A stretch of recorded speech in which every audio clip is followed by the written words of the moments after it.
American optimism just hit a record low. Executives warn the U.S. economy is splitting into winners and losers in a K shaped divide. A 40-year-old study links caffeine or caffeinated coffee to lower dementia risk. Another massive review finds exercise may rival antidepressants for depression. A deadly school shooting in Canada forces tough questions about media coverage and risk perception. And nearly 3 million newly released Epstein files are triggering resignations and political turmoil from Washington to Europe and beyond. All that and more today on Filtered. Welcome to Filtered with TJ Walker. Hi, and welcome. Thanks so much for joining me today. Let's dive right into the top stories of the day. American optimism slumps. This is a new poll, and it's not good. American optimism about the future has hit the lowest point Gallup has recorded in nearly 2 decades. Just 59.2% of U.S. adults say they expect to be living a high-quality life 5 years from now. That's down 9.1 percentage points since 2020. That translates to roughly 24.5 million fewer Americans feeling optimistic about their future. The steepest decline happened between 2021 and 2023, as inflation surged to 7% and squeezed household budgets. In 2025 alone, Democrats' future optimism dropped another 7.6 points, while Republicans stayed largely unchanged. Overall, only 48% of Americans now qualify as thriving, down more than 11 points from the 2021 post-vaccine high. Gallup's data suggests economic strain, affordability challenges, and political transitions are shaping how Americans see their future, and confidence is clearly eroding. Okay, let's dive a little deeper here. A couple more facts. As I mentioned to you, 24.5 million fewer optimistic adults. That's pretty huge. One thing America is known for around the world is we're the optimistic people. We're the people who would travel from the East Coast to the West Coast and die and have our bones picked apart on wagon trains. We're so optimistic about how things would go. We're the people who would get on boats, risk scurvy, sharks, starvation to go from another country to the United States. So Americans are sort of pre-selected for being more optimistic than people on average around the world. So this is saying something. According to Dan Witters with Gallup, the percentage of U.S. adults who anticipate high quality lives in 5 years declined to 59% in 2025, the lowest since measurement began nearly 2 decades ago. So lowest in 20 years. That's pretty significant. As of Q4, the fourth quarter of 2025, the percentage of American adults who rate both their current and future lives high enough to classify as thriving dropped to 48%. So that is frankly sad. According to the poll, Black households hit the hardest 2021 to 2024. Hispanic adults saw the sharpest drop in 2025. Political transitions affect partisan outlook, Democrats being much less optimistic about the future. Healthcare cost, rising inequality, and housing cost are a big issue affecting this. So what are we to make of this? I hope that you thrive. Let me say that right. I hope everyone thrives. But if you're taking the time to watch this show, to me, that tells me you actually care about controlling your own destiny. Because yes, there are societal forces, there are public policies, there are things like living under tyranny and oppression and international weather crises that no one can really withstand. We're all susceptible to our larger environment. But in many cultures, United States, Canada, most of Europe these days, many parts of Asia, if you are middle class or above, you do have tremendous control over your future, your destiny, and The research bears this out. Having optimism in and of itself is a huge predictor of whether you will thrive, whether you will improve, whether you will grow, whether you will be happy. So optimism is essential. Let's dissect a couple of things affecting this. Part of it is I do think that while the long arc of history is progress, there are clearly ups and downs. In the early part to the middle of the 20th century, there were some real downs. Not one, but two world wars. Lots of massive death, destruction, nuclear weapons going off. So the arc of history is not always better. Have we returned to the point where life is no better than 1918 or 1941? I think that's a bit of a stretch to say we've gone back to that era. Things are still dramatically better. By many metrics, the world has never been better in terms of the percentage of human beings living in poverty, the percentage of people who are literate, the percentage of people who have access to clean water. Things have frankly never been better, but we're talking here about the United States. Clearly, there are some declines and lots of political turmoil. What is different about our current situation is we have certain political forces explicitly telling half or arguably 40% of Americans, this country's not for you. This government is not looking out for you. We hate you and we want you to fail. That's unprecedented. Now, I'm not here to be a partisan talking head. You can get that on Fox News, occasionally CNN, MSNBC, and other places. You don't need that here. I'm here as a sane, sensible centrist trying to filter the news through the lens of not conservatism, libertarianism, or anything else, but through the lens of personal development. How you can improve your own life, your family's life. And ideally, enough of us do this, we help society. We help everyone get better. I do think it's essential for you to focus each and every day on something you're optimistic about. Literally on my phone and my to-do list every day, I have a question that I answer every day.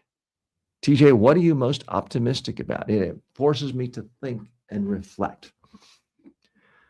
Because if all I did was look at the news, it's very, very easy to be pessimistic because news, by its very nature, focuses on the extreme and often the negative extreme. As we'll be talking about later in the show today, huge headlines about 9 people murdered by a killer, a lone gun killer in Canada, of all places. It's news, it's getting talked about. That's going to get news. 9 kids learning how to read today won't get news. 9 people starting businesses won't get news. More planes than ever landing without crashing, it won't generate news. So it's very easy to be shaped by this modern hyper media environment we all live in. We call it social media. It's not really social media anymore. It's simply the world we live in. We're all enveloped in this cocoon of nonstop news, and most of it is negative. That doesn't mean the news business is doing it wrong. It doesn't mean they're biased in ideological ways, but it can be very easy to get depressed about the future and to convince yourself the world is going to hell in a handbasket. Things have never been worse. Well, no, my friends, it is simply inaccurate. I mean, when I was born, we lived in a world where about 90% of humanity lived in extreme poverty. Now we live in a world where fewer than 10% live in extreme poverty. And again, this poll was talking about United States optimism. And the United States didn't have 90% extreme poverty in 1962 when I was born, but it did have a lot more poverty than today.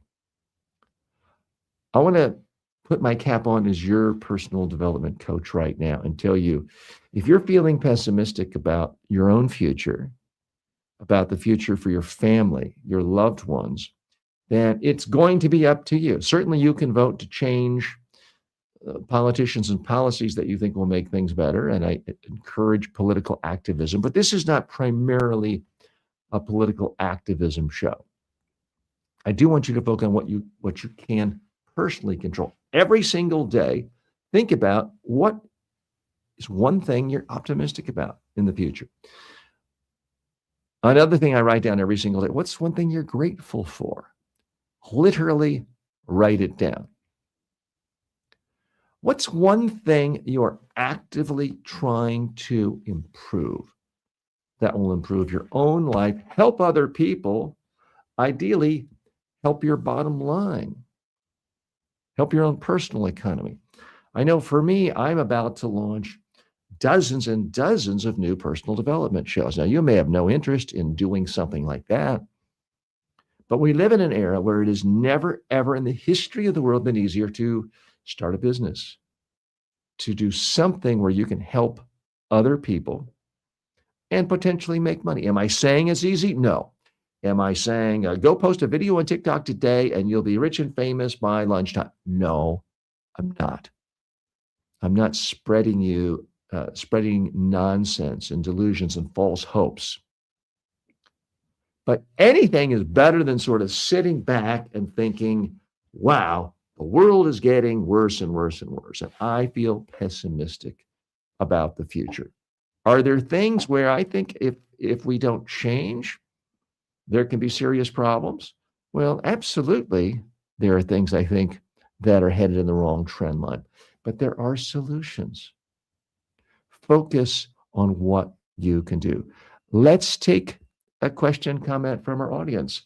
A good friend of the show, Patrick Galvin, has written in, says, I love your take on optimism to keep my spirits up when I see negative news about people doing despicable things. I remember the wisdom of the late, great Mr. Rogers, who said, focus on the helpers.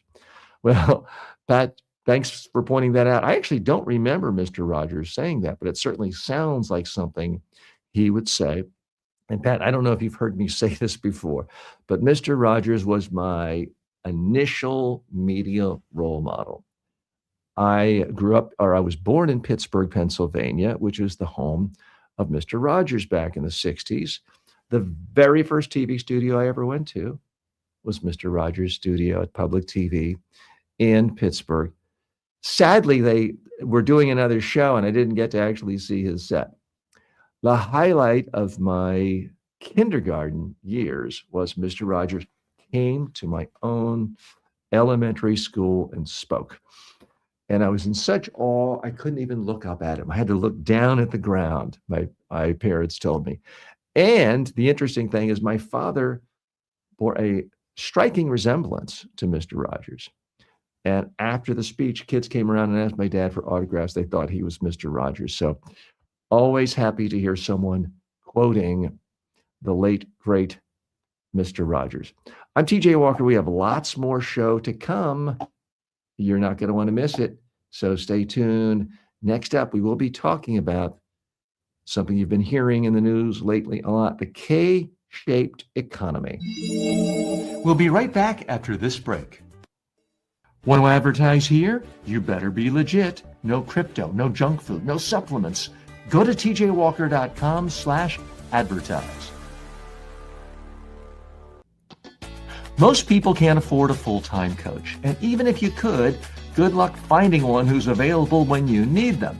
That's why I created the TJ Walker AI clone. It's built on my 40-plus years of real-world coaching and training. You get my exact advice, style, and frameworks instantly. Ask it how to handle a tough question. Get feedback on your elevator pitch. Rehearse your next big talk. This is the next generation of communication coaching. It's smarter than an app, more personal than a course, and always ready. Start using it today at tjwalker.ai. You'll wonder how you ever did without it. The K-shaped economy. The U.S. economy is growing, but executives say it's splitting in two. Economists describe it as a K shaped economy where high income households surge ahead while lower income Americans fall further behind. The top 1% now hold nearly 32% of total household wealth, a record since tracking began in 1989. Companies are seeing it firsthand. Delta expects premium seat sales to outpace main cabin tickets. McDonald's reports visits from higher income customers rising double digits while lower income traffic declines. Mondelez says consumers are fed up with price increases.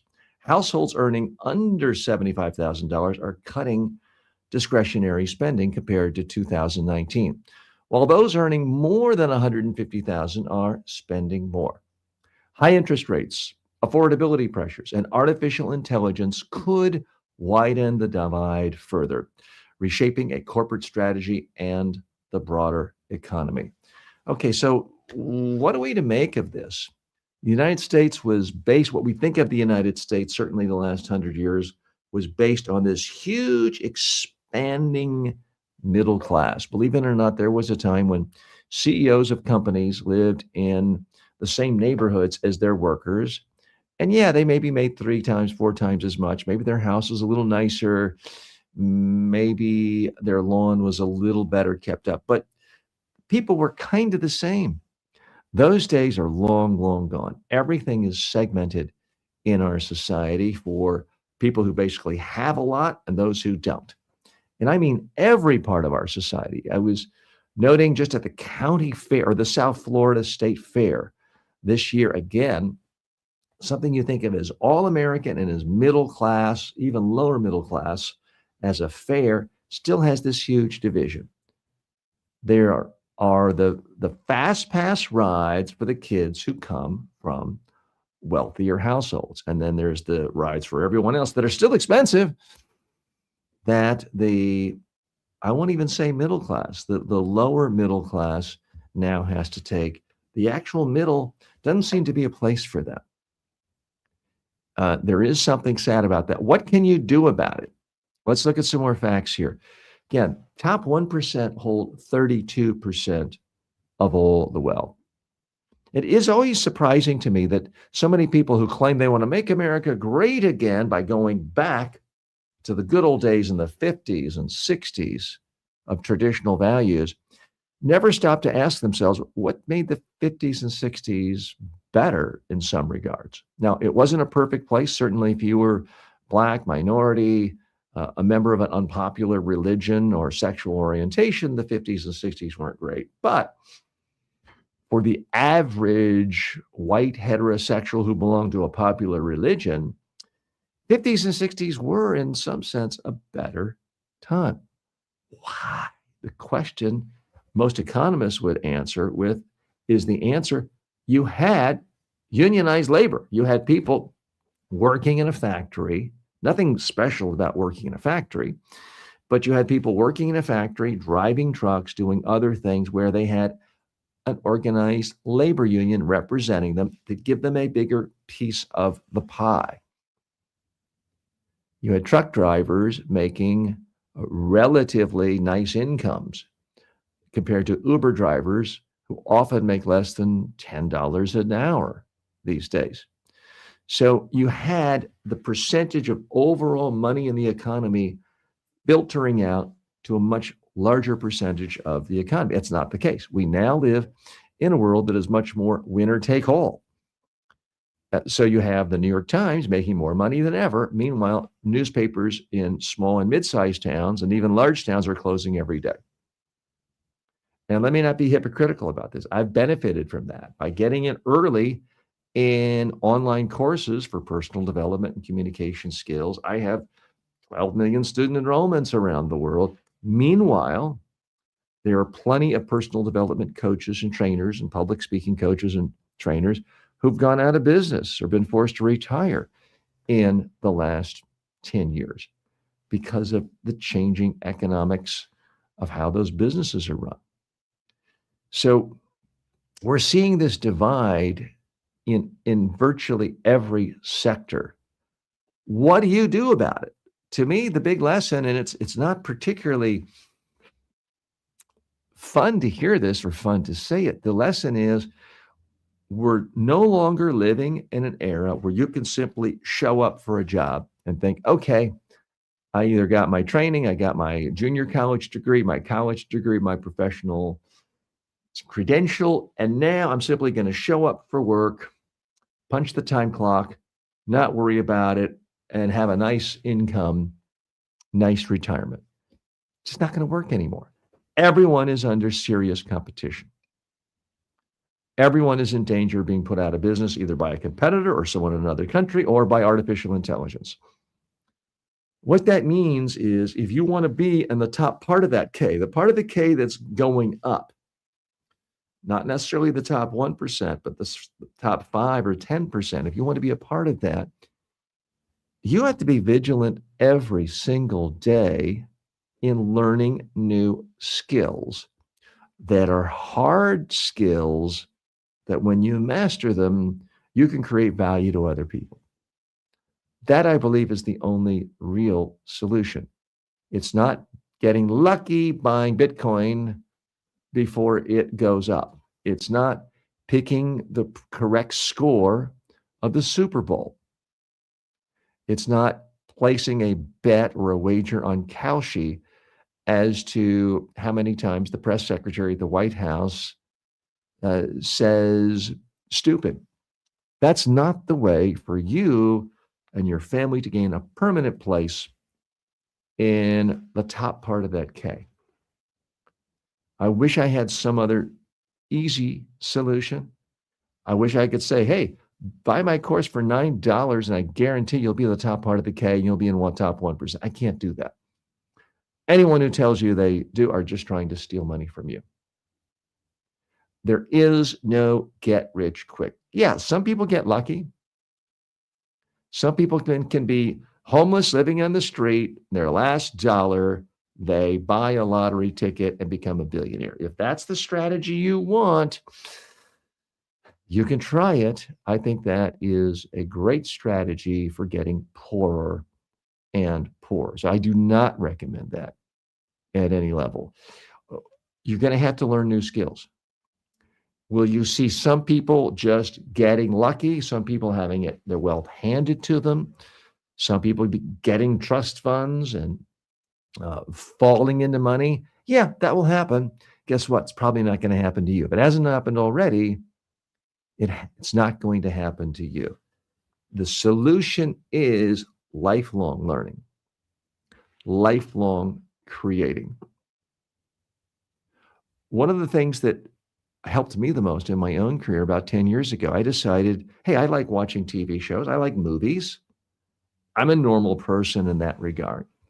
But I limited myself to, on average, 1 hour of television a night, which means if I watch a 2-hour movie tonight, the next night, I'll read a book. I'll do some writing. It's so easy in our culture to just say, oh, I worked hard all day. I'm going to have dinner.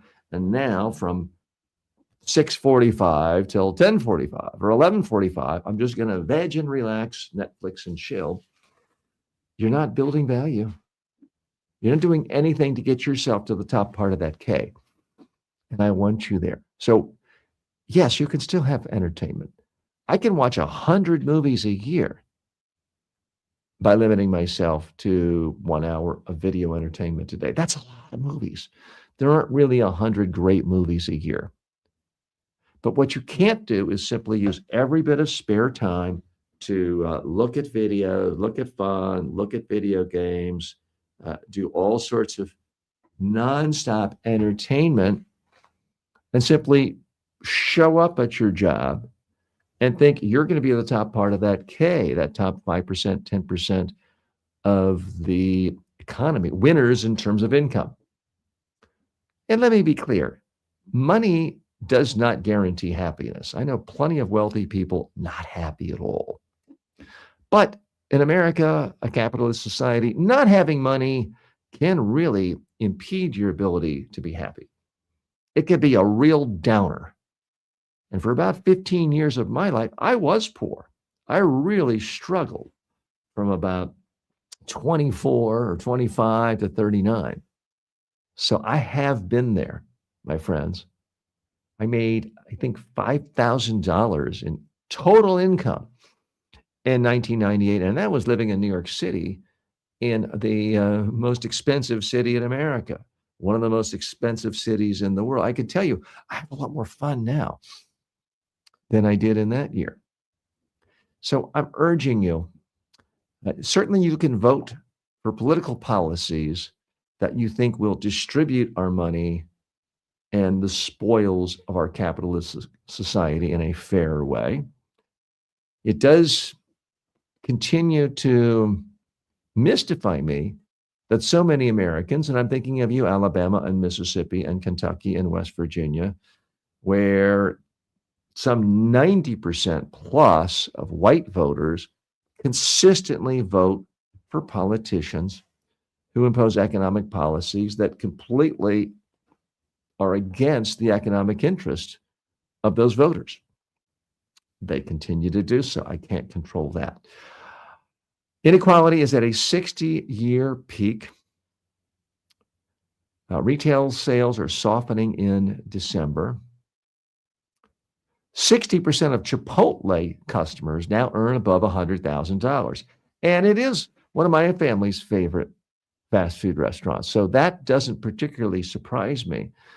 What is interesting is that McDonald's is seeing the higher income people seeing their rates double in terms of becoming regular customers. You would think sort of the poor people would be more likely to go to McDonald's. I guess they can't even afford that. I'm TJ Walker. I'm wishing you financial success and for you to get to the top of the case. So thank you for spending some time with me today. I'm hoping that some of the lessons here, some of the messages will actually help you make more money and be more successful. More in a moment. Filtered is brought to you by the following. Want to advertise here? You better be legit. No crypto, no junk food, no supplements. Go to tjwalker.com/advertise. Want to become a better speaker, leader, or communicator? Start with the TJ Walker Success Library. It's 5 of my most practical books, covering everything from public speaking to media interviews and persuasive messaging, all for only $9.95. I've trained presidents and Fortune 500 CEOs, and now you can get the same wisdom in a fast, affordable format. Go to tjwalker.com/books and download your copies instantly. Thanks for listening. If you like today's episode, you'll love my online courses at MediaTrainingWorldwide.com. Check them out now and level up your skills. A massive 40-year study following nearly 132,000 people suggests that drinking 2 to 3 cups of caffeinated coffee a day may reduce dementia risk by about 20%. 1 to 2 cups of caffeinated tea was linked to roughly 15% lower risk. But here's the key. Decaf showed no benefit. Published in the Journal of American Medical Association and funded by the National Institutes of Health, the research tracked participants for up to 43 years and found the advantage plateaued beyond about 2.5 cups of coffee a day. More caffeine didn't add protection. Researchers say caffeine may reduce neuroinflammation and improve vascular function. But they stress this is correlation, not proof of causation. Some meta-analyses show moderate coffee consumption, roughly 3 to 4 cups daily, is associated with lower mortality, while consistently exceeding 5 to 6 cups per day has been linked to anxiety, sleep depression, and in some studies, elevated cardiovascular risk. So let's look at some more facts of this study. Again, 131,000 participants for 43 years were studied. 11,000 developed dementia. Now, they're not claiming that the coffee caused that. That's more of just normal percentages of people who get that after so many decades.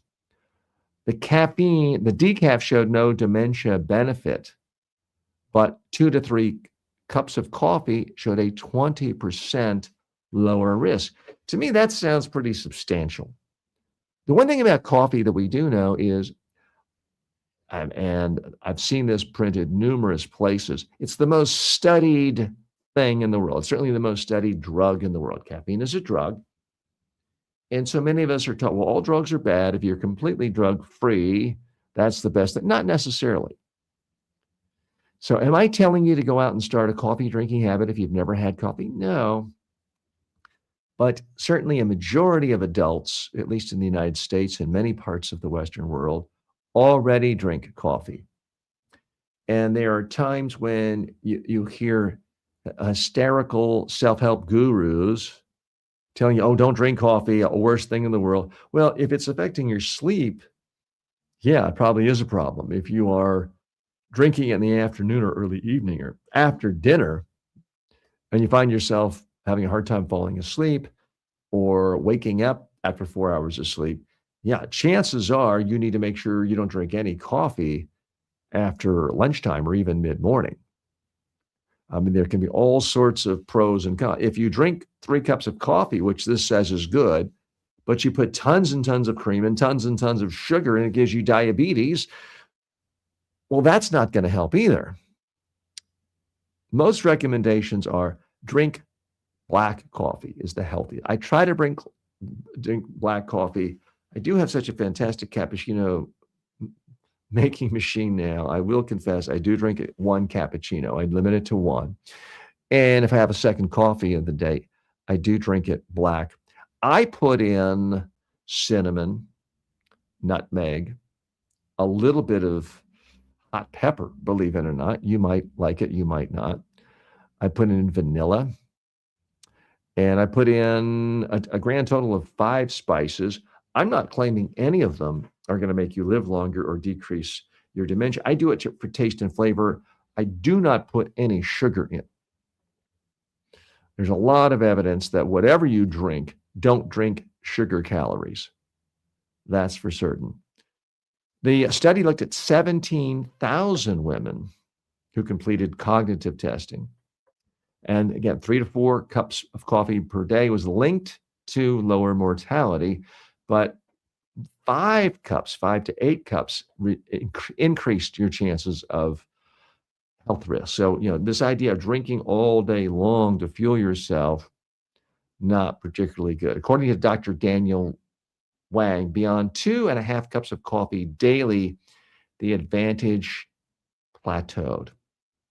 So I'm a huge fan of, number one, getting sleep, trying to do anything and everything you can to get 8.5 hours sleep, because lack of sleep is also highly correlated to dementia, plus other health risks, plus things like obesity and diabetes.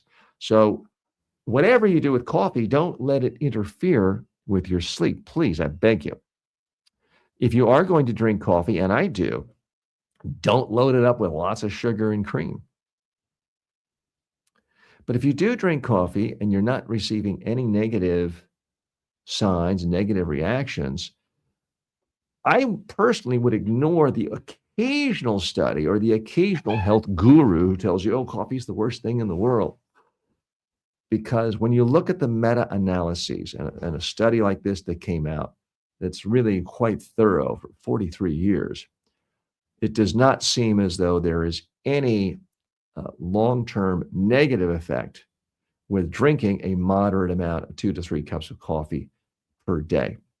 So that to me is the real takeaway. It's so easy to feel like you're spinning in a wheel. One day you hear a report that says you need alcohol. Another day saying you shouldn't drink alcohol. One day drink coffee. The next day you don't drink coffee. At some point, unless you are a full-time scientist studying these things, you have to look at reputable medical sources. And I'm not your source of medicine, but you have to look at meta-analysis. That is, those people who study all the other surveys out there and try to weight them fairly to show you what the preponderance of evidence suggests is true. And in this case, it looks like moderate coffee use is actually good for you.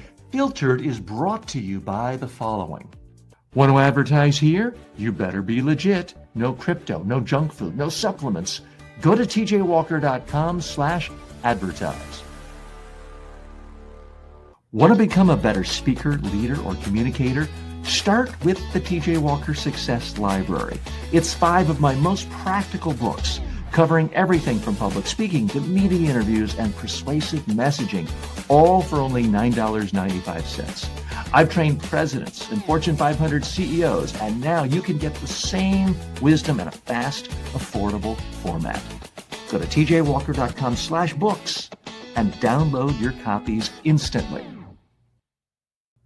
Thanks for listening. If you like today's episode, you'll love my online courses at MediaTrainingWorldwide.com. Check them out now and level up your skills.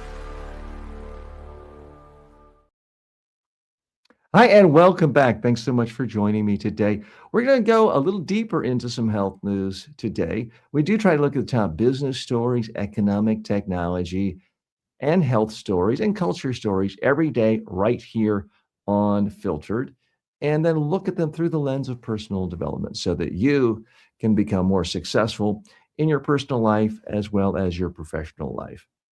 This next story jumped out at me because you've heard it before. You've even heard me talk about it before, but I still believe it does not get the attention it deserves. A sweeping review of nearly 80,000 people suggests aerobic exercise can reduce depression symptoms as effectively, and in some cases more effectively, than antidepressants or psychotherapy.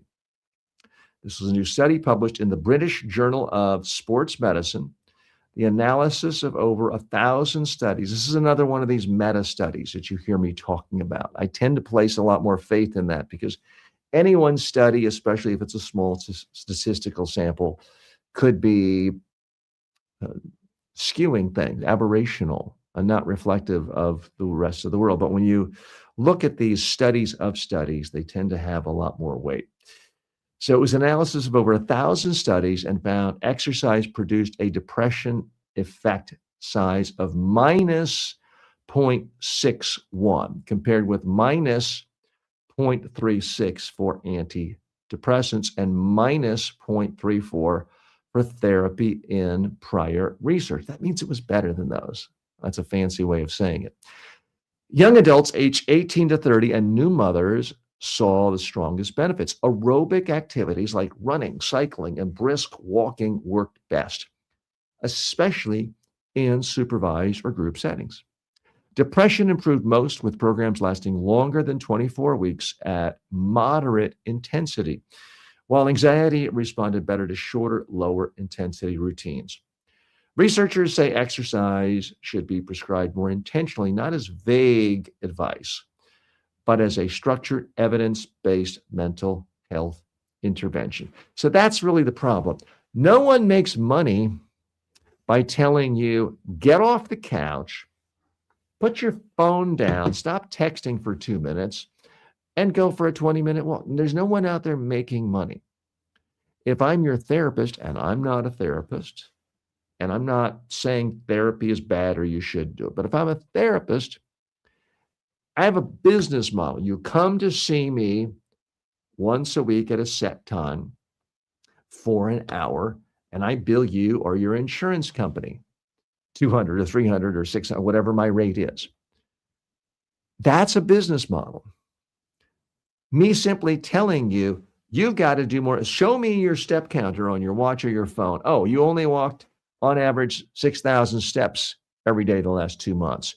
You need to go for a half-hour jog a day, play volleyball, play pickleball, at least walk strenuously for 45 minutes a day. If I'm your therapist, I don't make any money from that. And that's the real problem we have.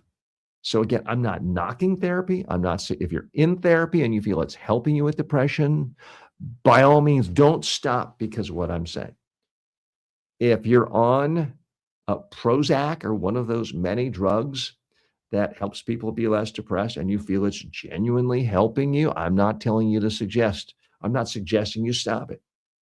If you've gone to some clinic to get ketamine and you feel that's opening you up and solving your, I'm not suggesting you stop that. What I am suggesting for those of you who are not suffering severe depression is the first thing you should try is active exercise, because the evidence is pretty good. This isn't the first time I've shared results like this with you. It does, there's new studies all the time, and they're usually relegated to the bottom of a web page in small print because it's not sexy. It's not, hey, here's this new little magic pill where you can eat 25 chocolate donuts a day and lose 10 pounds a day. That's what gets the headlines. Telling you you're going to feel better and be less depressed by exercising doesn't get a lot of news coverage because, on the one hand, a lot of people say, well, A, no kidding, I already knew that. B, yuck, who wants to exercise? That doesn't sound like fun. Going to a clinic and getting ketamine, or getting the latest acupuncture, or taking a new pill, or getting a prescription for smoking marijuana, that sounds like a lot more fun. And folks, I'm not against fun. The key, I think, is to combine the two. Combine exercise with fun. I love playing pickleball. I hated the fact that I lost yesterday in 3 out of 5 games. I lost. I didn't love that, but I felt fantastic when I was done exercising, soaking wet with sweat, the agony of losing points, the thrill of winning points. You couldn't, I was unhappy with the fact that I lost, but I wasn't depressed by it. I felt great. That is what I think should be your first line of defense. So that's really what I'm arguing here. If you've got severe clinical depression and you haven't been able to get out of bed for 5 months, am I saying throw away your pills, cancel your meeting with your therapist, and go run a marathon tomorrow? No, that's not what I'm saying. What I am saying is, if you feel fine now and you want to make sure you don't get depressed, maybe you get depressed in the winter and it's fall and you're feeling great, start doing more active aerobic exercise today. Don't wait until you get sad or down, depressed. If you're feeling mild depression, what I am suggesting to you, and again, I am not your doctor, but it also means I don't have a conflict of interest. I'm not trying to sell you expensive pills like a pharmacist. I'm not trying to sell you therapy sessions for $500 an hour. So in a sense, everyone has conflicts. Those are 2 areas where I don't have conflicts. I would like you to start some form of active exercise, preferably aerobic exercise, because don't take my word for it. This is yet another study showing that active exercise dramatically decreases your chances of depression. And the other reason I think it should be your first thing, it's much cheaper than paying a therapist. It's much cheaper than buying drugs. Unless you get injured on the pickleball court, there's not many side effects of just going for a walk or moderate exercise. There are side effects to these drugs that people take. There's side effects to your wallet if you're paying out of pocket for therapists. So all things being, and you don't have to travel anywhere. If you have to drive somewhere to go to a therapy session or to go to some clinic, that's time, money, effort. So why not try and make the first line of defense active exercise? Go for a walk. You'll feel better. I'm TJ Walker. This is Filtered. We have lots more fun to come. Don't go away. Filtered is brought to you by the following. You don't need a new degree. You don't need another expensive coach. You need the right communication habits, and I'll teach them to you in just a few minutes a day. At MediaTrainingWorldwide.com, I've created the most comprehensive library of online communication and personal development courses anywhere. You'll learn public speaking, media training, persuasion, executive presence, and more. These are the same methods I've taught to world leaders, but now they're affordable and accessible to everyone. You can start for free and upgrade anytime. Go now to MediaTrainingWorldwide.com. Confidence isn't a personality trait, it's a skill and it's trainable. Most people can't afford a full-time coach, and even if you could, good luck finding one who's available when you need them. That's why I created the TJ Walker AI clone. It's built on my 40-plus years of real-world coaching and training. You get my exact advice, style, and frameworks instantly. Ask it how to handle a tough question, get feedback on your elevator pitch, rehearse your next big talk. This is the next generation of communication coaching. It's smarter than an app, more personal than a course, and always ready. Start using it today at tjwalker.ai. You'll wonder how you ever did without it.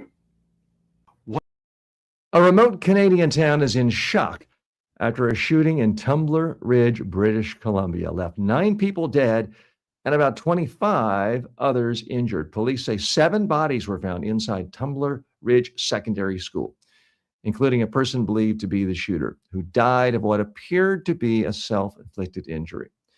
2 other people were found dead at a nearby residence connected to the case, and another victim died while being transported to the hospital.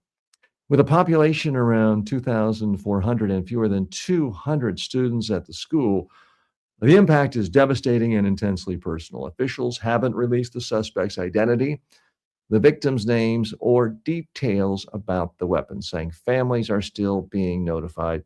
Horrible tragedy, and our sympathies go to the families of the loved ones who were affected by this and were killed by this. Some more facts. Again, the suspect, as does happen in a lot of these situations, ended up killing himself. I say himself. Chances are pretty good it was a male. Let's not kid ourselves. Another victim died on the way to the hospital. It was a small town. Now, you expect things like this to happen, frankly, almost daily in the United States. It doesn't happen in Canada very often. This is the 3rd deadliest shooting in Canada's history. Prime Minister Mark Carney is weighing in on it, saying he's devastated. The other people are weighing in on this. Here's why I want to talk about it today. This is a #1 story, top story on the front page of the New York Times. I'm not here to bash the New York Times, but I do want to look at why a story like this creates so much attention.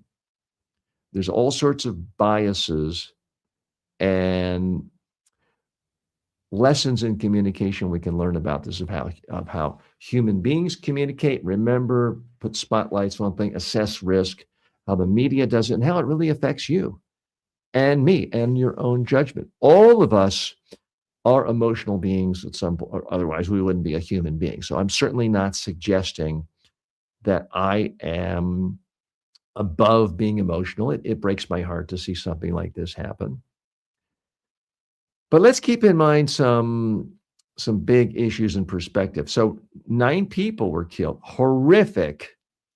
Guess what? A couple thousand people are going to die. Today, in car crashes around the world, you're not going to see any of them on the front page of the New York Times unless it involves a celebrity or a famous person, because it happens one at a time in a lot of different places where there are no TV cameras around.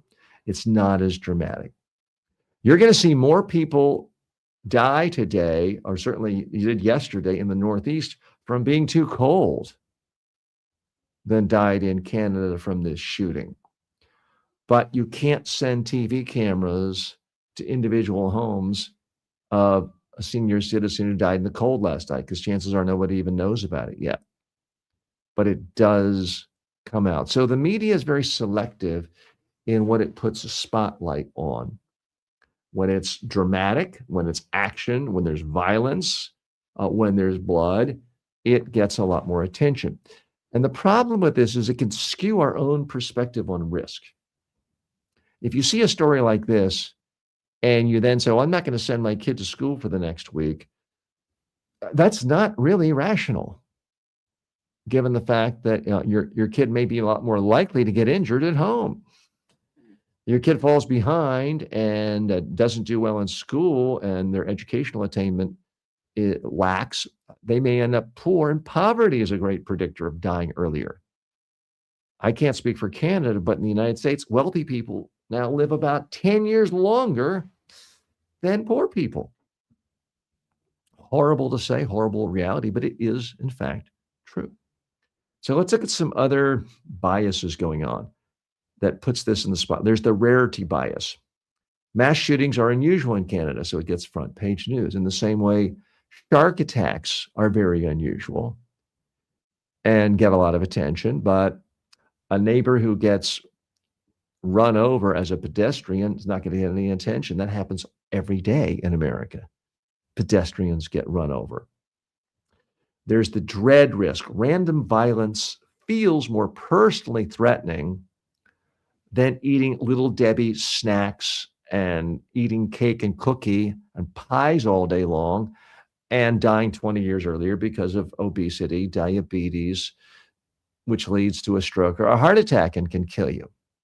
So we dread that. We don't dread the eating of junk food and garbage that is much more likely to kill us than any bullet from an assassin. There's the fact that schools and children are involved. That triggers stronger moral alarm. And yeah, hey, I get that. It's especially troubling to see children killed. There's the narrative clarity. One suspect, one event, death, tragedy. You can see it all in the way you simply can't see an entire society having its average age expectancy go down because so many people have become addicted to opioids. Nobody wants to talk about it. That doesn't get as many headlines. There's the visual aspect of it. The police are there. It's one school. There's blood. Just because it's visually convenient in one place doesn't necessarily make it more significant or show why you personally should be more concerned about that risk versus others. There is the availability heuristic. People overestimate risk they vividly remember. You can vividly remember a school shooting in the way you can't vividly remember that yesterday around the world, more than 3,000 people died in car crashes. How do I know that? Because 1.2 million people a year die in car crashes in the world. So do the math. It's a couple thousand at least on average every day, several thousand. So there's the normalization of everyday deaths. When death happens frequently, when people go to hospitals and get infections because doctors, nurses, other people didn't wash their hands properly, you don't get any attention for that. It seems so normal. There's no headline. There's no big culprit. There was no mean person there with a gun. It was just sloppiness. And that affects how we perceive reality. There's the negativity bias. This is bad news. It's going to push out news on how in certain cultures in the world yesterday, thousands of people got access to the internet for the first time. You're not going to hear about that. There's not what's called novelty bias, a rare horror, and this was a rare horror in Canada. It competes for our attention in a way that a normal horror of, okay, we had another cold wave, another 100 senior citizens froze to death, ho hum. It's not novel. There is the identifiable victim effect. Now, they haven't identified the victims yet, but they will be coming, and we'll see them. We'll see their cute faces. And believe me, I don't mean to seem like I'm uncaring about these victims. I do care about them. But I don't want anybody to die. And every single day, huge swaths of humanity die from all sorts of killers that are also tragic. They're just not as visible. And they don't have one single actor doing it at one point. There's an incentive bias. Media outlets have a huge, huge incentive to prioritize stories like this because they know it'll travel quickly. It'll get clicks. People say, did you see that? There's the moral outrage loop. Wow, these people with, you've got people who want gun control saying it's an outrage that they have that. You have people who love guns saying, well, the problem was this person should not have been given one and they're a bad criminal. So everyone can get morally outraged about something like this in the way that your uncle dying at age 60 rather than 80 because of a lifelong addiction to French fries, Coca-Cola, Mountain Dew, and donuts doesn't create outrage. There's no one finger to point at. So all of these biases affect why something like this even is put in front of us. Doesn't affect why it happened, but it affects why we're hearing about it on the front page of major media outlets around the world. And it has a dramatic impact of why we fear that. I mean, I know some parents who take their kids out of public schools because of a shooting. I mean, I'm here in South Florida, not that far away from the Parkland shootings a number of years ago. Tragic, horrific mass killings there, public school. I know parents who take their kids out of public school because they're so worried about gun shooting, but then feed their kids nonstop Cokes, fried chicken fingers with zero nutritional value, nonstop processed pasta with no nutritional value. They're setting their kids up for a lifetime of poor health, and they're worried about something that is essentially statistically insignificant of focusing on school shootings. Now, school shootings happen way too often in America. It's horrible when it happens. But if you think that's the biggest risk of your child being harmed, you're not looking at the facts. Like what you heard? Don't let the algorithm bury us. Subscribe now at substack.com/@TJWalkerSuccess. Want direct access to me live? Want to unlock bonus episodes, behind the scenes takes, and full access to my premium courses? Then become a member today. Just go to tjwalker.com/members and choose your preferred platform, YouTube, Patreon, whatever works for you. This isn't just another subscription. It's a full access pass to the tools, coaching, and content that can transform your communication and career. tjwalker.com/members. I'll see you inside. Before we dive in, quick question. Are your communication skills helping or hurting your career? Fix that in 20 minutes a day. Visit MediaTrainingWorldwide.com. Real skills, real results. Global Epstein fallout. Nearly 3 million pages of newly released Justice Department files tied to Jeffrey Epstein are triggering resignations, investigations, and political turmoil across multiple continents. In the United States, Commerce Secretary Howard Lutnick is facing bipartisan calls to resign over deeper than disclosed ties. Entertainment executive Casey Wasserman is under pressure as artists distance themselves from his agency. In France, former culture minister Jack Lang resigned he was the former culture minister. He's resigned from another position amid a tax fraud investigation connected to financial links with Epstein.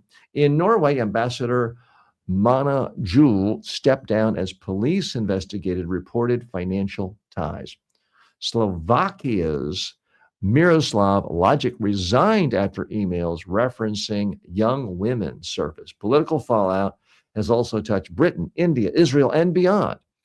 No new criminal charges have been announced, but reputations and governments are feeling the shockwaves. This continues to be one of the most fascinating stories to so many people for so many reasons, and it doesn't seem to be going away anytime soon. Every time we think we've gotten, 95% of the Epstein files have come out, the very next day, it seems like you've got 10 times more files coming out. And we're not at 95%, we're more like at 1%. I do not mean to minimize the horrors of the crimes this man committed. But at some point, someone needs to write the ultimate expose on how you can be the ultimate social climber, the ultimate connector in the entire world. I've never seen anybody like this who wasn't, let's say, a famous person like Bill Clinton. Bill Clinton knows, a million people in the world, is connected to everyone because he was president of the United States. There's no surprise there. But the way this guy, who lived in relative anonymity, was able to connect to, there's thousands of prominent people. I just don't even understand the time management of what it would take to do that, constantly doing favors for this person, that person, reconnecting, all the sexual banter and sleazy tittle-tattle going back between so many people.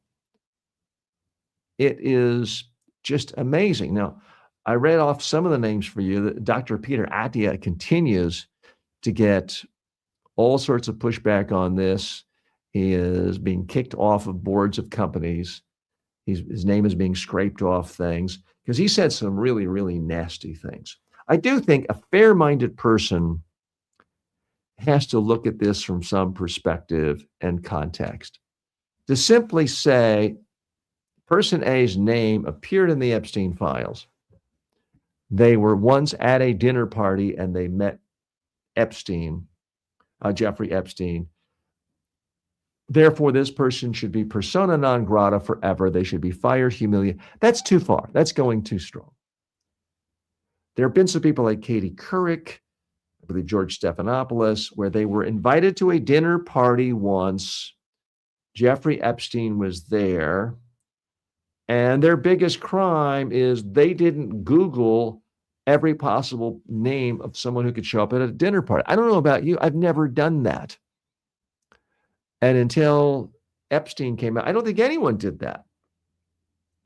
Maybe if you were already a president of a country, you might want an extreme vetting of knowing every single person in the name. But private citizens, I don't think should be held accountable for simply being in a room with someone who had a criminal track record.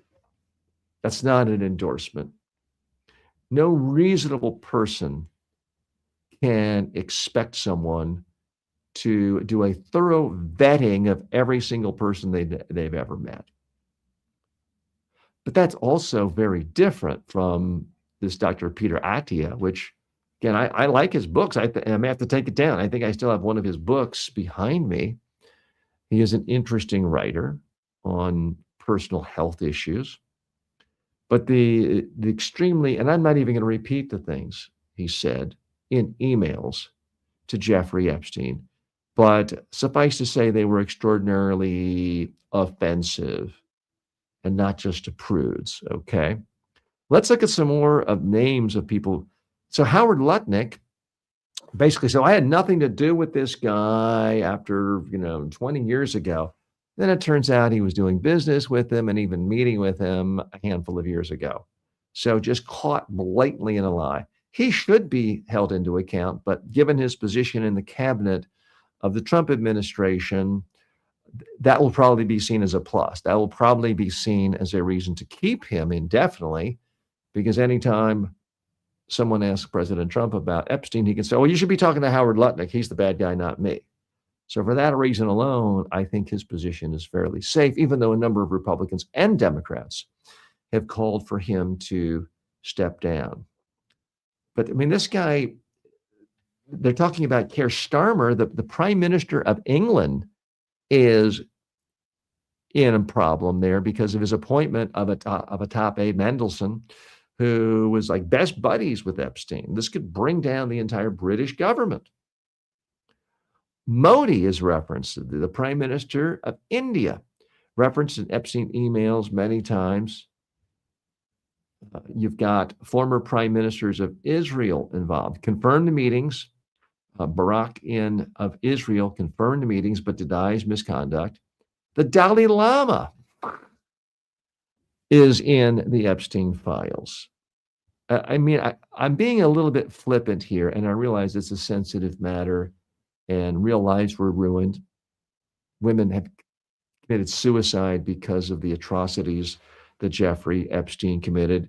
So I say this in no way meaning to be disrespectful, but it's almost embarrassing not to be mentioned in the Epstein files at this point. There's so few incredibly prominent individuals in the world of Silicon Valley, Hollywood, Broadway, major media, venture capital, politics in the US, politics in Europe, politics in the Middle East, politics in, there's hardly anyone of prominence in any of those fields who doesn't seem like they had a strong personal connection with this guy, who met with him, who saw him as a friend, as a buddy, as a financial benefactor, as an advisor.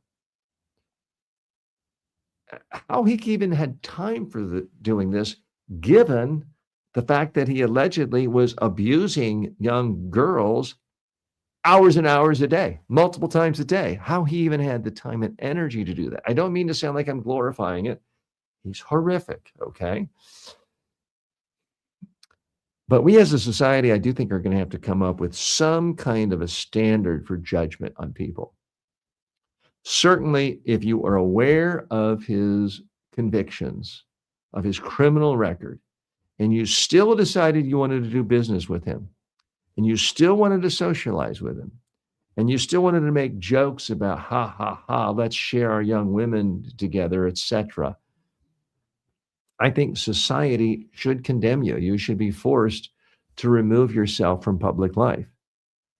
There should be some reckoning. And we need to be consistent about it. Society does need to use the capacity of placing shame. Human beings still need to be able to show they have a capacity of feeling shame. I do believe that's true.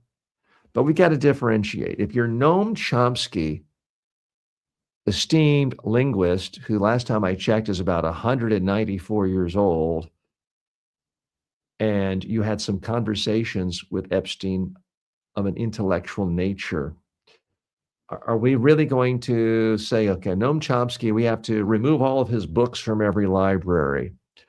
And I'm not a Noam Chomsky fan, by the way. But clearly this guy Epstein was a multifaceted individual. Yes, the core of him was absolutely horrific, but he, by all accounts, had a wide-ranging intellect and apparently really, really enjoyed wide-ranging conversations with the most fascinating people, the most successful people, accomplished people in every aspect of modern culture. So I don't think we deserve to destroy the lives of those who simply were a part of his orbit and their exchanges were purely intellectual. I'm TJ Walker. I want to thank you for joining me today.